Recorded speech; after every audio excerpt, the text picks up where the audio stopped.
Here is the freight yard of a big city. Nearby is the engine house with the big diesel engines that pull the freight trains. Here are the engineer and firemen who run one of the diesels. They are going to the freight yard with their engine to couple on to the cars they will pull today. The cars are waiting 18. They are loaded with lots of different things. They will go to many different places. It is the railroad's job to be sure that the cars get to the right places. A big part of the job is putting the freight train together or making up the train. The work begins almost as soon as the freight cars are loaded. Here is a factory that makes cans. Some of the cans are loaded right into the boxcars. Every day, a man from the railroad comes to the factory to see how many cars are loaded and ready to go. He is called an industry clerk. He gets a paper called a bill of lading for each car that tells how many cans are in the car and where the car is to be sent. Then the industry clerk puts a numbered card on each car. The card is like the address on a letter. It tells other railroad men where the car is to be taken. This is called carding the car. The industry clerk also looks to see that the doors are properly closed and sealed. Then he goes to other companies and puts cards on the loaded cars they have. And he picks up the bills of lading that tell where the cars are going. There are other industry clerks working in other parts of the city. In one day, they card a great many cars, all kinds of cars, flat cars, box cars, hoppers, tank cars, gondolas, carrying everything you could imagine. When he is finished, the industry clerk brings all the bills of lading to the freight office. Now, the railroad needs to bring the loaded cars to the freight yard. This is a job for the switch engines. They move the freight cars around in the city and in the freight yard.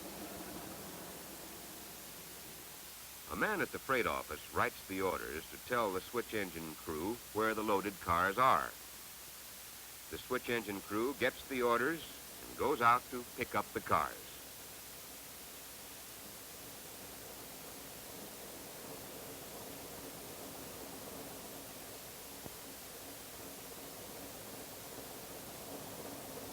Modern switch engines have two-way radios. While they are out working, the yardmaster's office calls to tell them about more freight cars to pick up. When the switch engine has a load of cars, it takes them back to the freight yard.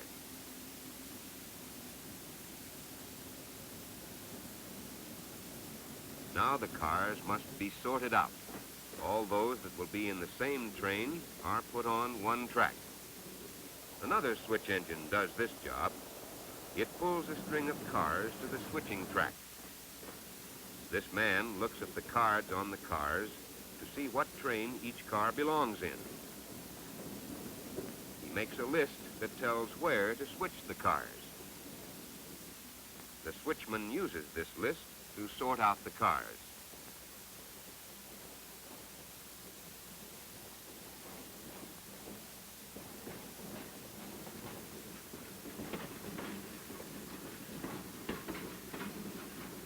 In this yard, cars for the train going north are switched on to track 8.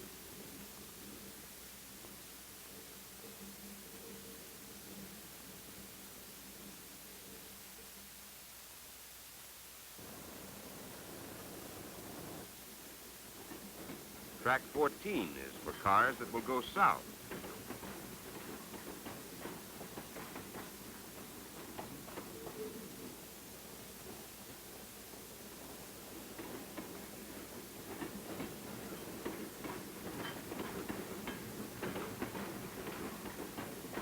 Cars for the train going east are put on track 9.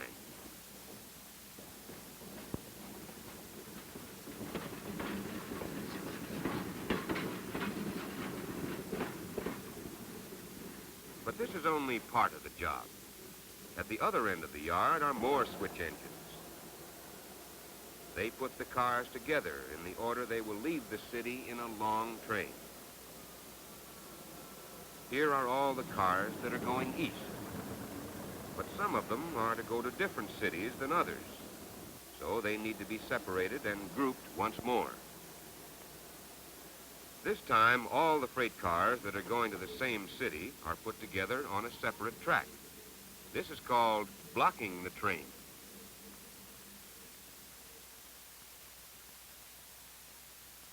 Here is a model train that shows how a real train looks when it is blocked.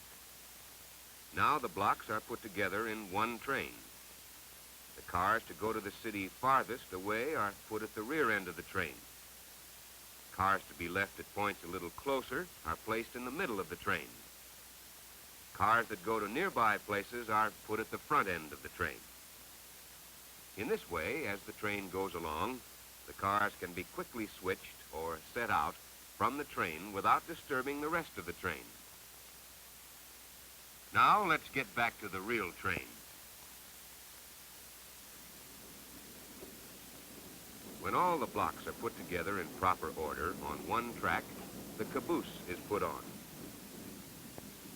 But before the freight engine gets here, there's a lot of last-minute work to be done.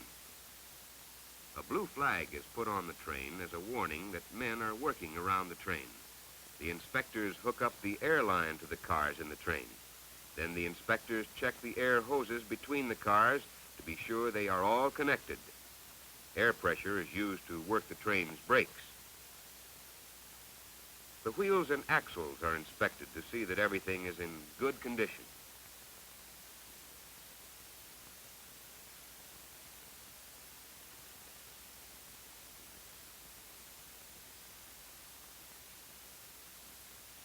This man with a walkie-talkie radio on his back walks along the train and reads off the numbers of all the cars in the train. A man in the freight office listens and writes down the numbers. Boxcar 146742. Then a list of all the cars in the train is typed. It tells where each car is going and what it contains. The freight papers, or waybills, for all the cars are put with the list. The list is called a wheel report. It is for the conductor, so he will know where all the cars are to be delivered. He is in charge of the train. This is the rear brakeman on the train. He is making his own inspection of the cars. Now, here comes the freight engine.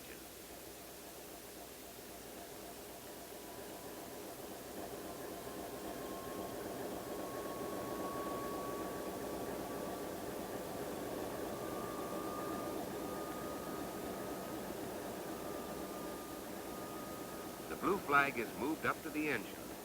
The engineer cannot go until the blue flag is taken off. When the engine's air lines are connected to the cars, the engineer makes a brake test. First, he applies the brakes by moving the brake valve. Yard men walk along the train to see that all the brake shoes are tight up against the wheels. Then the engineer releases the brakes. And there is another inspection to see that all the brake shoes are away from the wheels. The inspections are all over and everything is all right. The engineer gets his orders from the conductor. The blue flag is taken off and the train may go. There's the high ball, the signal to start. The engineer pulls the throttle and the train starts to move. The head brakeman rides in the engineer and fireman.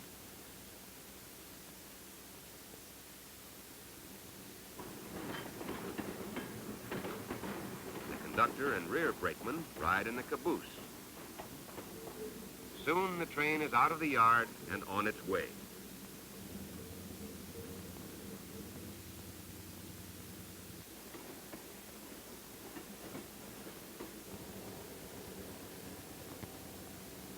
Freight yard, the switch engines already are making up another freight train.